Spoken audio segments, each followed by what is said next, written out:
I'll go ahead and get the slideshow started. Thank you all for joining us today. My name is Dan Reed. I own a small marketing company in the state of Maine, very cleverly named Dan Reed Marketing. I also hold a seat at SCORE as the marketing and program manager, where I help put on workshops just like this one for free for folks in the state of Maine and abroad. And today we're going to be talking a little bit about AI for small business and how to get started with AI if you are a small business or a nonprofit. And the first thing I want to do is just say thank you to Norway Savings Bank, who has been a generous sponsor of SCORE, including sponsoring this workshop. They've been an absolutely wonderful partner to help us get educational workshops just like this one out to the community for free without having to charge. As you may know, some of the other SCORE workshops at a national level do now have a $10 charge with them, and folks like Norway Savings Bank help us produce these workshops for free. And we'll dive right in. If you have any questions at any point in time, please feel free to put them in the chat. I will get to them as I go along. And if I do not catch it as I'm going along, I will definitely answer it by the end of the presentation today. And to get started, I just kind of want to start with a very basic overview. What is AI? What can you use it for? What are people mostly using it for? And really what AI is it's a piece of software that's a little bit smarter than your average piece of software, where you can ask it to do a task and it will give you a result. Instead of assisting you with getting the result, it'll just give one to you. Why this matters is it can really help cut down on the amount of time that you're putting into certain projects, depending on what that AI can help you with in particular. A lot of folks nowadays are using AI for text generation. When people talk about AI, they're typically talking about ChatGPT, Claude, Gemini, something in that realm where you're asking it a question in text or via voice and is responding with text or voice. And one of the big things to really remember about these tools is they're all trained on kind of data that's been out there on the internet for a long time, websites like Reddit, social media, university papers.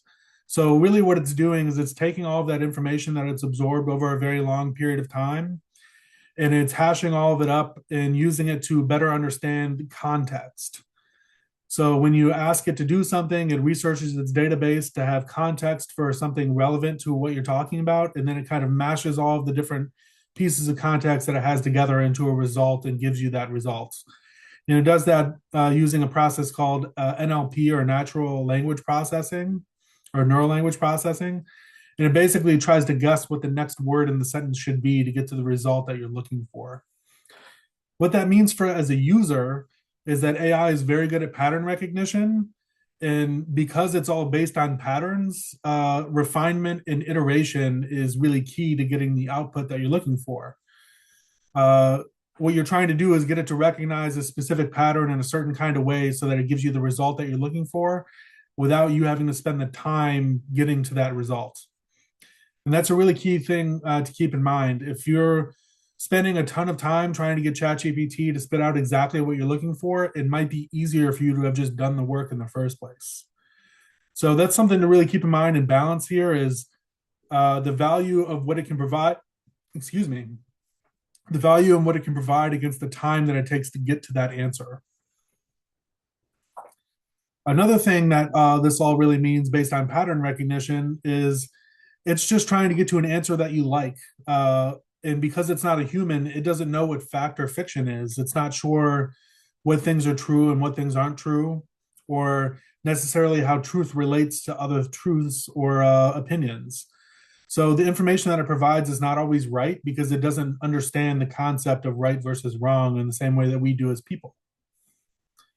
So between iteration and fact versus fiction, it might take a while to really dial in an AI or a piece of AI software to get to exactly what you're looking for. But once it's dialed in, it's going to be able to do that process over and over again with high fidelity. And another thing that this all really means in relation to usability is since it's really kind of relates to text or an image generation in some cases, the majority of AI software is currently very much focused on admin tasks or tech or kind of what a small business would call office tasks. So that's the area where it's most likely to be able to help you right now. But that This is is Scott. rapidly, I'm going to go ahead and mute you, Scott. It is rapidly changing to where it will be more useful in other areas in the future. And as I mentioned, text generation, that's the one that we're always hearing about. This is basically how can ChatGPT be useful in generating text over time, or uh, how can it be useful in creating amount of text that I can use as a good starting point for something. As I mentioned, it's trained on a lot of text data, usually data that's just freely available on the internet. In the majority of AI software, it has a component that starts at this point where it's some amount of text generation. And it's really helpful for speeding up those admin tasks. Things like writing a blog, and we'll cover some more use case examples on the next slide as well. But I will send these slides out afterwards, and you'll be able to look more deeply into these things. But I do have on this slide here a prompt generation guide, and basically what this does is it gives you different keywords that you can use to change how your prompt is going to look on the output. One that you'll see here in small text is tones for prompting. You can say, I would like something in a friendly and conversational format. And the response that it will give is much more friendly than if you ask it for something that's more in a professional format, where it'll be a little bit more cold and a little bit more information forward. I mean, these are different ways that you can kind of just tweak what the word choice is going to look like uh, while you're actually writing your prompt. And that kind of iteration is what's going to help you get to the end result that you're really looking for. As I mentioned, there are a bunch of different use cases that you can use for text generation. I had mentioned blogs already, but it's incredibly helpful for brainstorming. As Elizabeth posted in the chat, help with a marketing plan. That's an area of brainstorming that can be very helpful for until you get an idea of what it looks like, and then you take that marketing plan that you've worked on with ChatGPT to your Score mentor. Score mentors are a free resource, by the way, and that Score mentor who has a background in marketing can then refine where you're starting from with you using their seat of experience. So it kind of gives you a great place to start and get a lot of that upfront work done before you meet with someone who has a level of experience that can help you refine it later. It's also really good at things like summarizing documents. I mean, I'm on a few committees where sometimes we get 10 or 20 page PDFs, and it's really helpful to be able to put that in there and ask it to give me the cliff notes. Another thing it's really useful for is, you can upload an email that you've received from a client, let's say, to ChatGPT and ask it, hey, I got this email in. I know there are a few tasks that I need to do. Can you tell me what action items I have to take as a response in response to this email? And there are other things like, as we mentioned, marketing plan, customer analysis, SWOT analysis. It really is kind of only limited by by your imagination in regards to what you would like to get done and how rough you want that first draft to be. If you're really hoping to kind of utilize ChatGPT, where you type in there for 45 seconds to get a marketing plan, and you want that first response to be what you use, I would say this is probably not the right tool. But if you're looking to get something that it's more of a framework that you're going to work from and save you some of that initial startup time, this is exactly what I would recommend using it for. On the other side of the coin, we hear a lot about image generation. You hear people talk about AI photos all the time. I know that's a hot button topic on social media, and especially Facebook, where AI photos will get shared around, and some folks have a hard time telling the difference. And when you're utilizing AI for image generation, the things that I would recommend is quality over quantity. All of the image generation tools at the moment are used on what's called a token basis. So that means you only have a certain number of images that you can generate in a month, which is very different from the text generation where it's kind of unlimited. That means that refinement and iteration is, while still important, you want to make sure you do some of that refinement and iteration before you start generating images, just so that you make sure that you have all of the tokens that you need for the month of work that you have ahead of you. Some of the different things that you can do is experiment with perspective, angle, focal points, foreground, background, whether or not you want blur in the photo, or the general vibe that you're going for. And a lot of times you can also use reference images with an image generator to make that an easier make it easier for it to kind of get the idea of the vision that you have that you're going for. Some of the tools that you can use are like DALL-E, Midjourney, and Getty Generative AI, and they all have their different upsides and downsides, and I'll talk a little bit about that more later in the presentation. This image here is an image that I generated using an AI tool called Runway AI.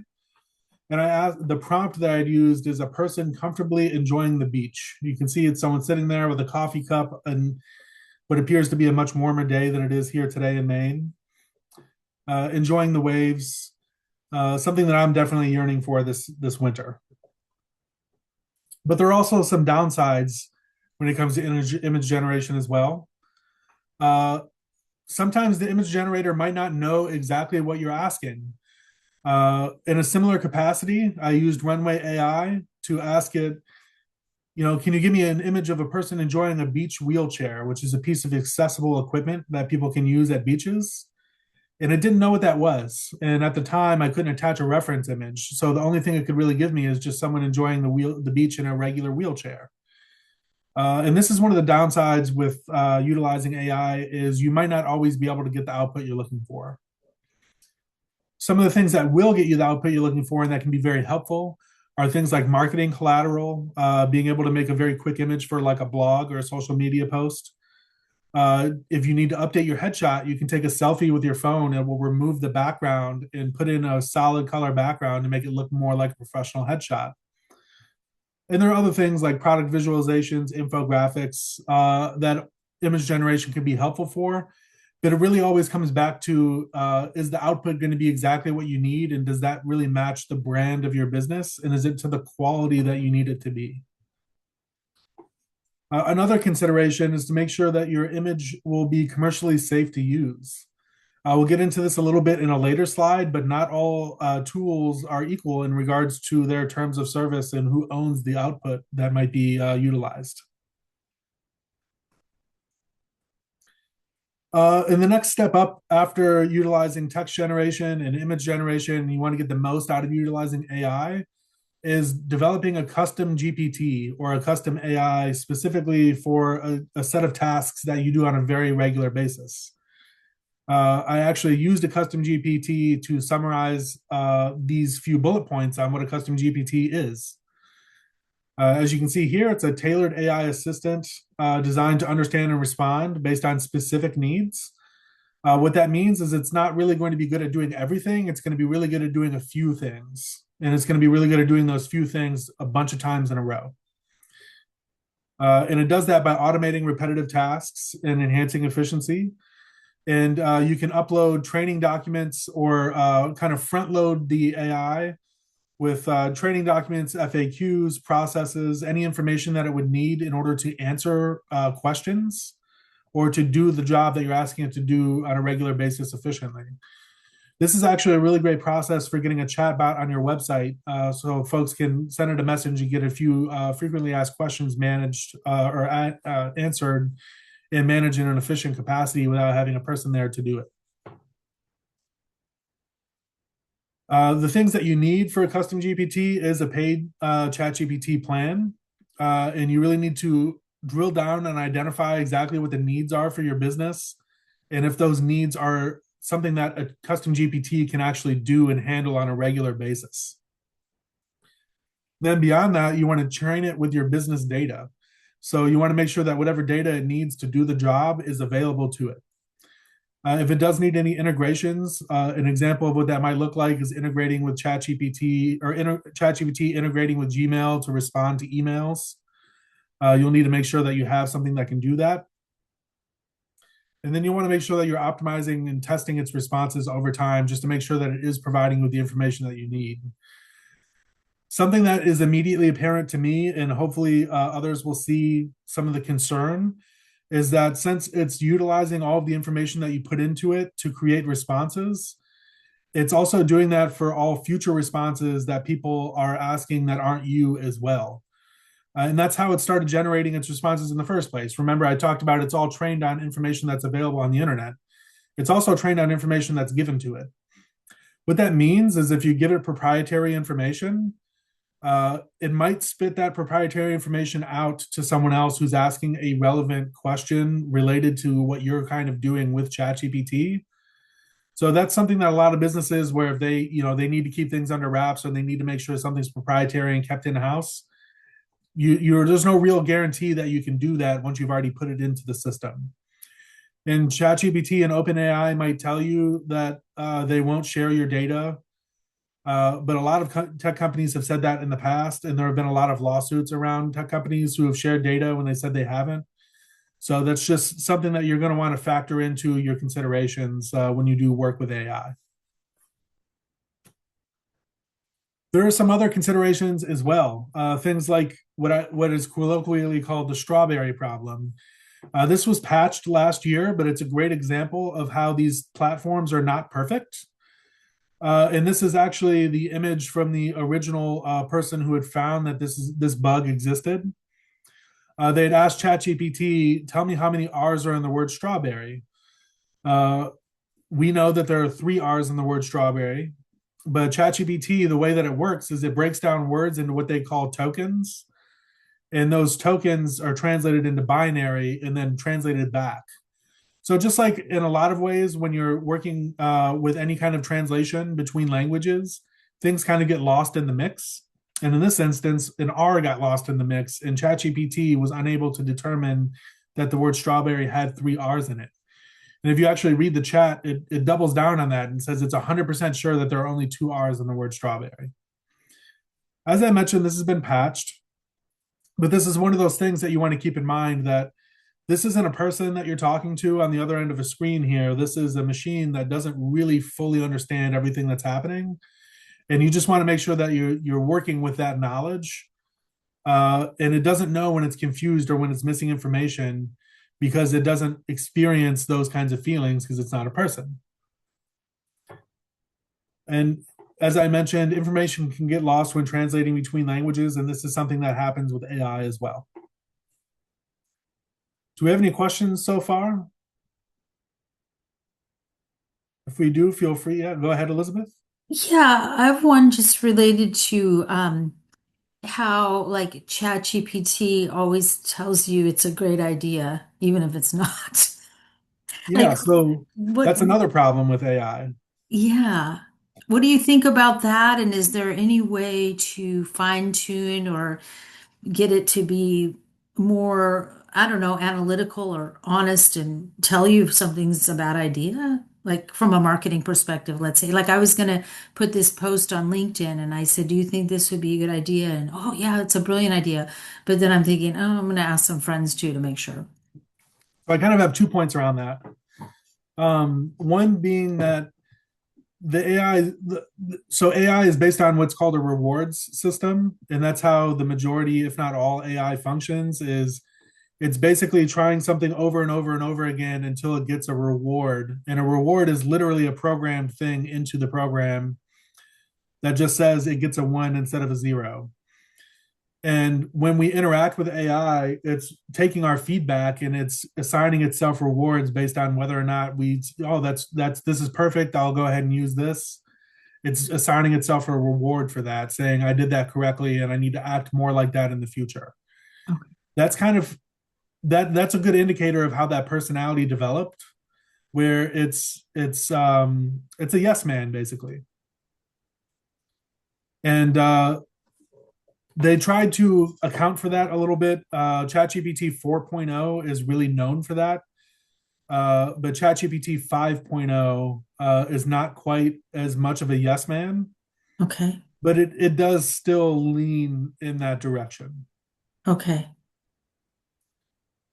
So Thank you. it's a combination of how AI functions from a technological perspective with the rewards system, and how we communicate with it really kind of plays into how it's going to respond. And that to me gets back to, this isn't a person. It doesn't know what a good idea, it doesn't understand the concept of a good idea really. And that's where a score mentor can be really helpful, is you can, take these basic ideas or these base concepts that you're getting with ChatGPT that you're then kind of fleshing out and building upon.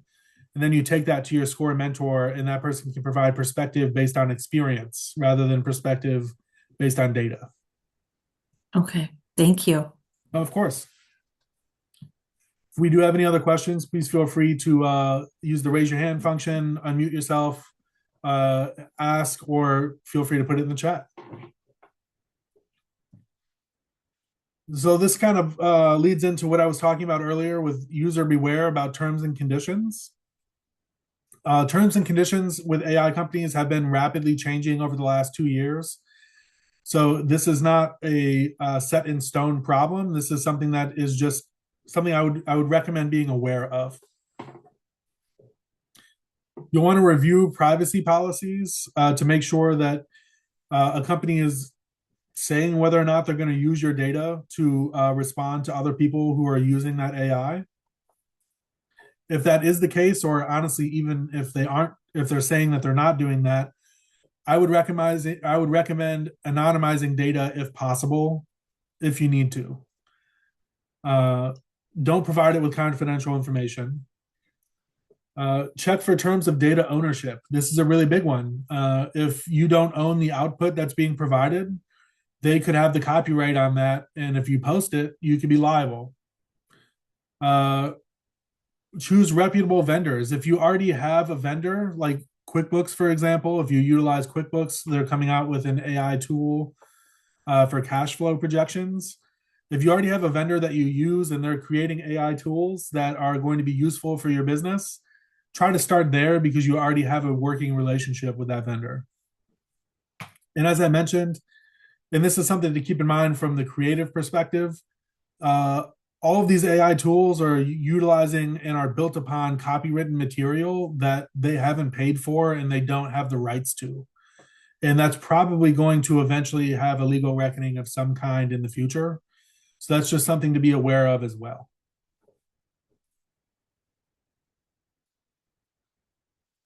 All right, so we're going to get into a little bit of a case study, and this is a real life case study that I've used when developing a website for one of my clients. And I'll go through the process that I use and kind of the reason why I wrote the prompt the way that I do, and the reason why I have some of the inputs that I have. Speaking of inputs, when I write a website, there are things that I know I need to provide that I don't trust ChatGPT to provide correctly. And that's things like a competitor analysis, initial SEO research, sitemap, kind of an idea of what I want the content to look like on a website, and what kind of SEO should be implemented. So with my understanding that those are things that I want to make sure I have a good idea of before I get started, and we're not starting fresh. What can we use ChatGPT for to kind of get us the rest of the way and do some of that work in between that and a finished website? So I believe this is 3 to 4 slides, and this whole 3 to 4 slide section is a single prompt that I use on a regular basis. And I'll go through it line by line just to explain why each line is there. Act as a web designer and marketing specialist with 20 years of experience supporting small businesses. I want ChatGPT to respond to me as if it already has a set of experiences, and from that lens of set of experiences. That gives us, that really narrows down how it's going to be interacting with me to make sure that all of those interactions are on a level that I'm really looking for. I'm going to tell it what I want. I'm going to provide a web page or a topic, and I want you to provide copy and suggestions for SEO. So I'm telling it I'm going to do this, and when I do that, this is the response that I want when I do that. I'm going to provide content suggestions for what I call bands of content. A band would be the amount of content you can see on the screen at one time. When I develop a website, I'm developing it based on what I can see on the screen, and that's going to translate to what the live website looks like. So when ChatGPT is talking to me about the website, I want it to be in the form of how much content I can see on the screen at any one time. So we're kind of limiting the responses to what we're looking for specifically and how we want to get those responses. I will start by providing a list of competitors in a Google search result. I will provide a list of SEO keywords. Research these competitors and make suggestions for SEO keywords. I'm telling it I've already done this work, and what I want you to do is double check my work and see if I've missed anything. So after we've already done all that, then we're going to get into the meat and potatoes. I'm going to provide a sitemap outline with different pages, and then I'm going to list what those pages are. Uh, a lot of times when I'm doing a website, I'm redeveloping a website, so we might already have a similar page. That's kind of what I put in the earlier portion of the prompt here. If I provide it with an existing web page, I want it to respond with content from that web page. Then I'm going to tell it our ideal customers, who are the people that we're trying to attract and work with, so that we have a good idea of what word choice we're going to be using. Then there are some other things here. I'm building this website in WordPress. We're going to be using Elementor. So I wanted to respond to me through the perspective of a WordPress website and Elementor's building tools. And this can be really helpful because Elementor has a full suite of help desk materials online, which ChatGPT will search for and search through when it's providing responses, so that I don't have to go and do those searches manually, and it will be able to not only potentially link me to those things, but also just tell me the module that I'm really looking for without having to look through 7 or 8 or maybe 15 modules myself. Before writing, do the following. This is really key because we gave it a bunch of information on all of the different things we wanted to do and all of the different conditions that we wanted to do it with. We have a few more conditions just to make sure that we're getting exactly what we're looking for here. If we're giving it an existing page, I want it to check it for existing content. If no page is provided, I want it to ask for one. Basically, what I'm getting at here is I don't want ChatGPT to start hallucinating different things that it puts on the website. I want it to start with information that I know is real and I know is true because it's my customers already provided that information. If no page exists, ask for an outline. This is also very important. I don't want it to just decide what the outline is. I want to be able to give it that outline before it starts filling in the blanks. If I do provide it with information or an existing page, I want it to examine the writing style and word choice. I want it to try to use similar word choice, and I want it to try to write as though it's my customer's voice. So when my customer reads their website, it's at least a little familiar, and they don't feel like it's not representing them. Don't force it. I want it to sound natural. If it doesn't sound natural, then say this needs to be expanded upon. If I don't provide SEO keywords, I want you to include some or ask for some. And this one is more just useful from the perspective of building a website. When you make suggestions for headers or subheaders, I want you to prefer short and punchy, and I want you to give me multiple suggestions. So style guidelines. This is stuff I don't want to see. I don't want to see emojis. I don't want to see hashtags. Your tone should be confident, clear, and human. Keep it short and scroll stopping. A lot of websites are kind of built on the principle that you're going to scroll through it a little bit and then click off unless something catches your attention. So we want it to be built from that perspective. Avoid jargon. We don't want industry terms on our website unless it makes sense to do so. And that really kind of depends on the industry. If it sounds like marketing copy, rewrite it.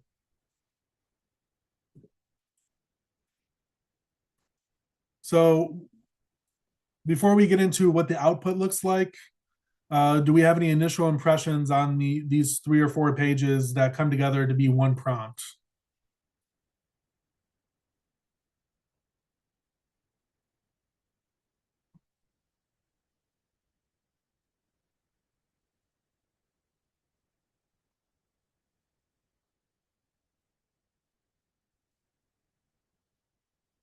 It doesn't look like we have anyone right now, but we'll go ahead and move on. Some of the initial impressions that I would recommend taking away from this is I was willing to develop a really long prompt just to make sure that the output is exactly what we're looking for. And in a lot of cases, what I'm really trying to do here is, what we're really trying to do here is narrow the focus. We're trying to push ChatGPT into a very specific lane so that it stays in that lane and it stays in that lane regularly. It's, in my opinion, it's worthwhile if you're gonna do something like developing a website. It's worthwhile to spend a good amount of time making sure that the prompt can make the actual building phase much faster. So this is what the output looks like when I'm actually using this to work on a client's website. This particular, I blanked out some of the information here just for confidentiality for my client. But this particular space is a retreat center. So we're trying to target organizations that might be doing a corporate retreat and bring them to this particular location to utilize the space that's available there.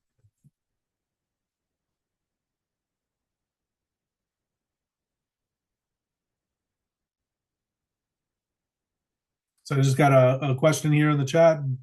Do I spend time and make your prompts offline and say the and say word and then copy it once it's ready and edited? Yes, I do. I don't rely on refining chat prompts within ChatGPT. That can also get a little dicey. You typically, when you're starting a project, want to start with what I would call a fresh ChatGPT or a fresh thread rather than building on an existing thread. If you do too many different projects in a single thread, ChatGPT can start confusing those projects and start doing things like an example is I had to write a cover letter. So I wrote a cover letter in the same thread that I do some marketing work in. And when I was trying to get it to help me with a marketing draft, it would keep doing it in the form of a cover letter. So trying to separate out your prompts into kind of silos where it's going to work on one specific kind of task can be very helpful because of that. And because of that, I definitely do write those prompts out in advance. And in my case, I use Google Docs. Elizabeth? Yeah, so could you have like a project, have everything in one project, but have a different fresh thread, and then that would still work within that project in ChatGPT? So I guess I would have to better understand what you mean by project. Well, the project is where you like say I keep everything related to my book marketing in this one project and I have different threads, but that way I don't have to keep uploading the book cover or different, it's all in there. Yeah, as long as they're in separate threads, Okay. it is much less likely to get confused. Okay. Thank you.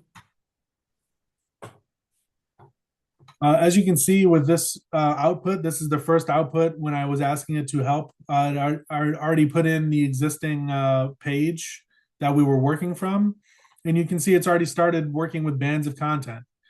So this is the first page that I'm going to see and the content that it's recommending that I put on that page. We see the same thing here for band 2. And it writes a little bit of copy for us to use as well. And for band 3, same thing. And then all into band 4. Something I'm noticing here, just as an output, it's recommending that I use icons here in band 3, but it didn't really recommend icons. It just says to use them. So that's one of those areas where we might need a little iteration and a little refinement. So we'll go ahead and ask things. What icons are we using for band 3? Like you were mentioning earlier, oh, good catch. It wants to compliment you whenever it can. Icons matter a lot for band 3. Of course, it didn't think to recommend them in the first place. That's why iteration is so important. So it gives me several suggestions for what icons we might want to look for in band 3 or utilize in band 3. And I'm able to go through and add those as I'm working on the website. So just to review kind of some of what we talked about in the beginning of the presentation and how it bore out in that case study, context is incredibly important. We needed to start with an existing web page for it to really have a good idea of what we were trying to do.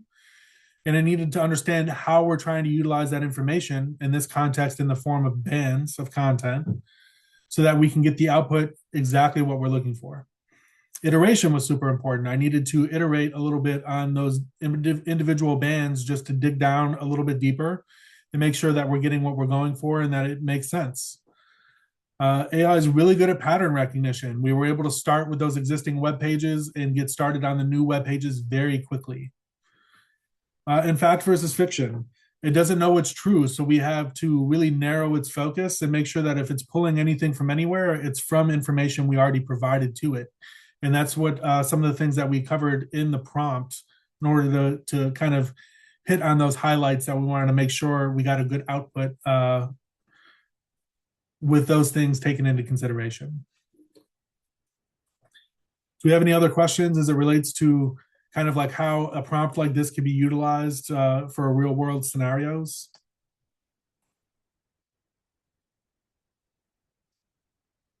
Go ahead and give it a second for the folks who might be typing in chat.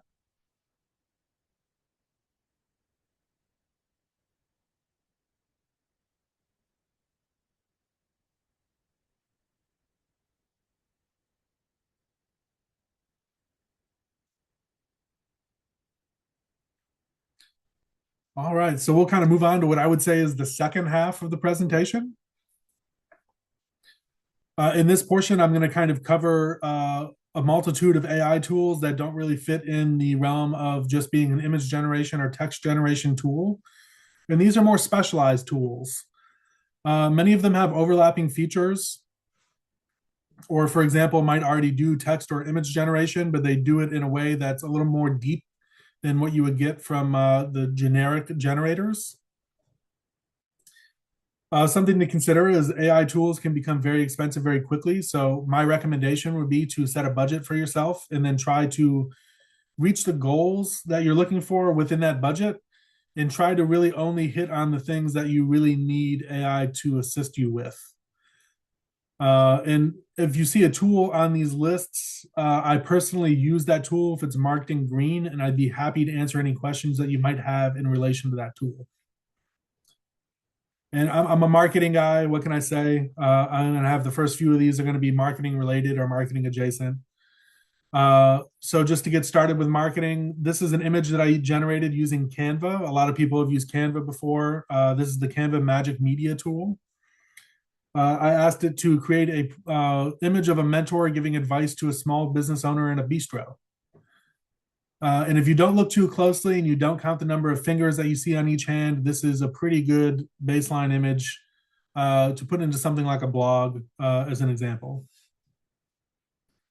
There are also tools like Square. It's for building websites to kind of give suggestions and help build bands of content for a website. Tools like Constant Contact, which can kind of help you get started with email marketing by generating emails based on previous emails that you've sent. And of course, there's things like Marketing Blocks, which will develop marketing assets with different aspect ratios. So what that means is, when you go on Instagram, they like everything in that 1x1 square format.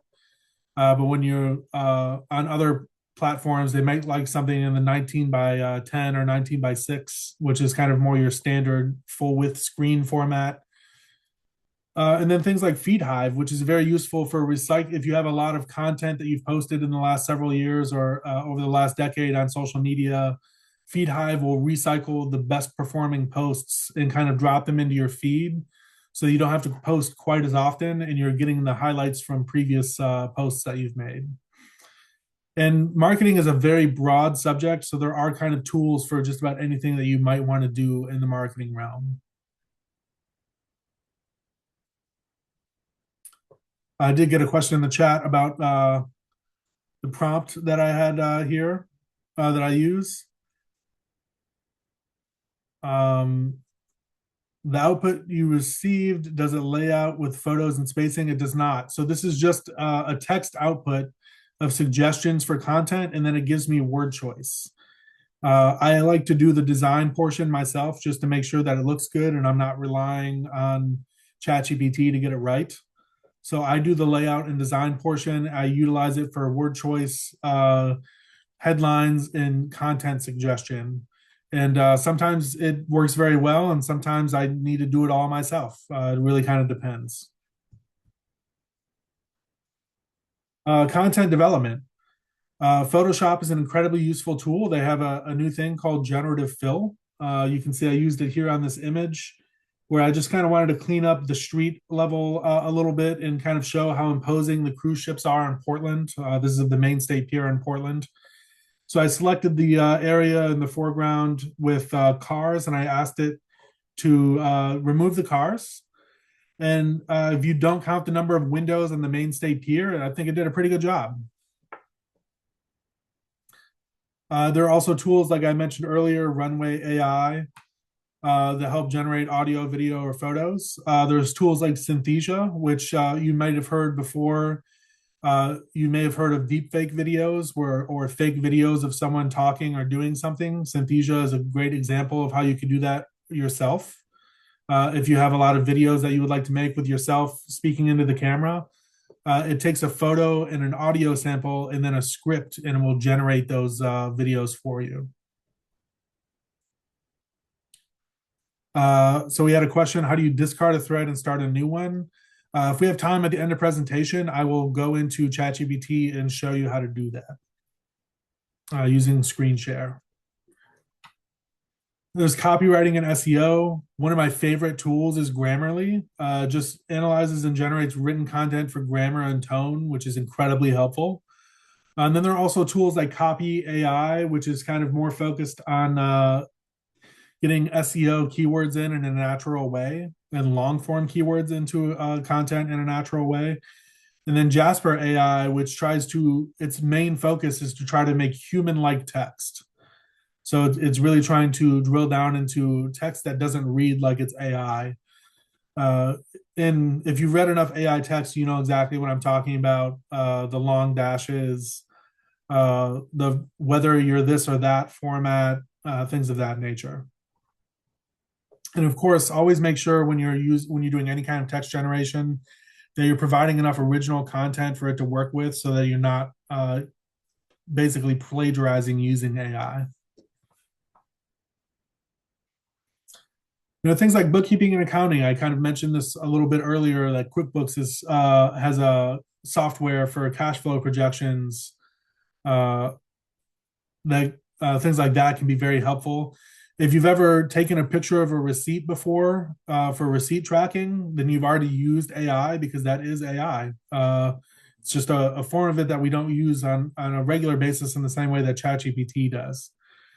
But then there are also more complex tools like Clockwork or Fathom, which will provide cash flow forecasting and scenario forecasting if your business is getting a little bigger and you need to really kind of drill down into business strategy. And there are also, this is getting close to tax season. There are always going to be tools that say they will be able to help you with your taxes. As a small business owner to another small business owner or potential nonprofit, I would really recommend using a professional for this, because the AI company is probably not going to accept liability if your taxes are wrong. Oh, and of course, AI is not a replacement for sound financial advice.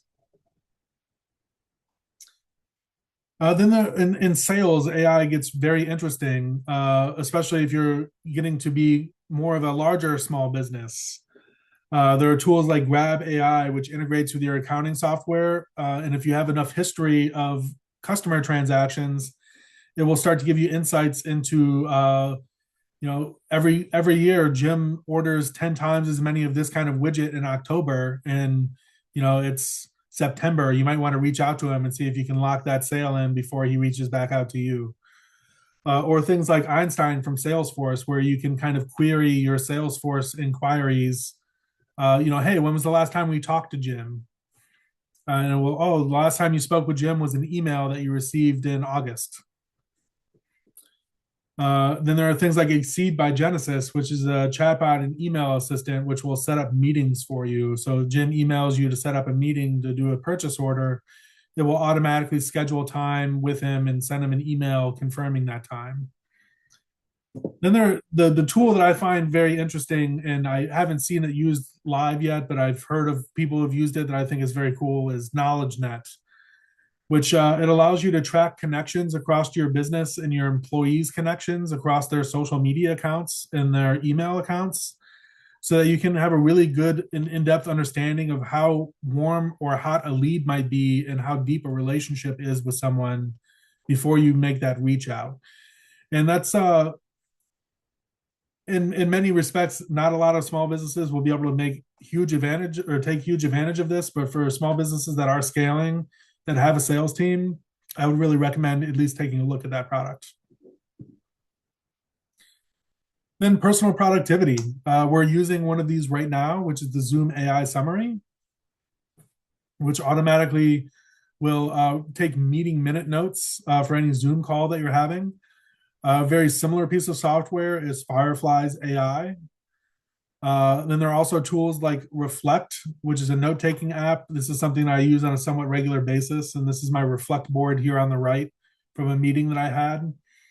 It's very much like your own personal Wikipedia. All of these blue links link back to a specific topic. And all of the times that I've ever had a meeting with Dave Sheehy, for example, will come up when I click on his name there.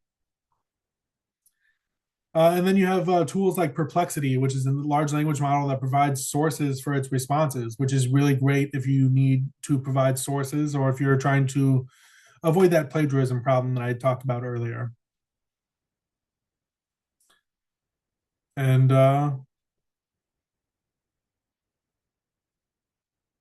future tools to watch. So these are the tools that I think are on the horizon, and or they might already be here, but personally, I feel like they're not up to a level to where I would personally use them yet. You have things like text to audio, which is basically converting articles in PDFs into podcast like audio recordings that you can listen to. Google has a version of this called the Google Notebook LM, which I think is very interesting. But it only creates something in between 10 to 15 minutes, not something that's a little more in depth that I would like. There are also slide deck creators that will automatically create slide decks just like this one. I feel like they're not quite up to the level where I would trust it to fully create a presentation or even create an outline for me. But that is an area that's advancing very quickly. And if you've ever watched CSI or one of the crime shows and they enhance a photo, that kind of technology is actually starting to become real now. So you can actually enhance that. And it looks like we did have a question in the chat here. If you have, that's my last slide. So if you do have any other questions, please feel free to let me know. And one of the things that we will also do is I'll kind of show you how to start a new thread on ChatGPT here in a second. But one of the questions I have here in the chat, the original content you're providing, how is it added to your text composition? So that's kind of what I was talking about with, I might have my prompt, but in my prompt, I'm saying I want you to work off of an existing web page. That existing web page is original content that's being provided. Or maybe I want it to, if I don't have an existing web page, I want to write an outline and I'm going to write that outline. And I want that outline to be the original content that we're starting with. And I would just want to say thank you to everyone who's joining us today before I get off of the slide deck and show you a little bit about ChatGPT's threads, a little bit about SCORE. SCORE is a nonprofit funded in part by the Small Business Administration. We have chapters all across the United States, including this one right here in Maine. In Maine, we have over 100 mentors who volunteer their time to meet with small businesses and help them with their business. That's a completely free service. Just like these workshops, it's a completely free service. We do almost 10 workshops in a month right here in the state of Maine. So if at any point in time in the future you need any help with your business, please don't hesitate to get in touch with SCORE, either through joining one of our workshops or getting a SCORE mentor who can sit down with you and really help you refine your business idea with a seat of experience in a way that ChatGPT can't. And I did want to say thank you again to Norway Savings Bank for sponsoring this workshop today. And with that, I will open up ChatGPT on my computer.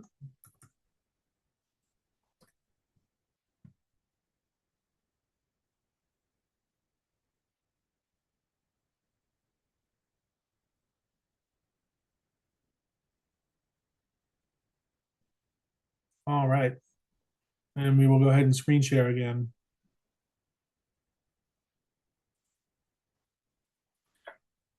All right, so it says over here where it says your chats, you can see I have a whole bunch of chats that I use. That's what I would call a thread. So when you're opening a new thread, you just want to go up here where it says new chat. I've circled it on the screen so that you can see it. You'll click on that and then it'll say ask anything here. help me with a marketing plan for my small business located in Maine. My business is in Raymond, Maine, and it is a cafe. So this is a new thread. We just started a new thread with the prompt of helping me with a marketing plan for my business that's a cafe in Raymond. And what I wouldn't want to do is try to do something else in this thread, like help me plan an itinerary for my trip to California, because it might get a little confused, or it might start trying to do marketing plans for your cafe in California instead of in Raymond.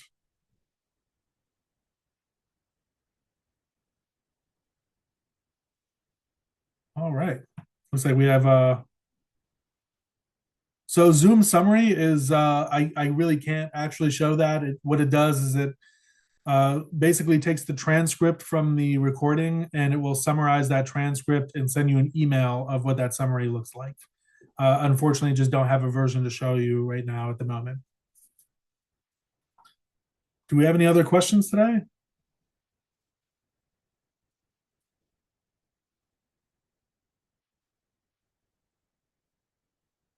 All right. Thank you everyone for joining me today. I hope you enjoy your weekend. I know I'm gonna, have a good start to my weekend here shortly. And if you need anything else, please feel free to contact SCORE. Thank you. Bye, everyone. Bye.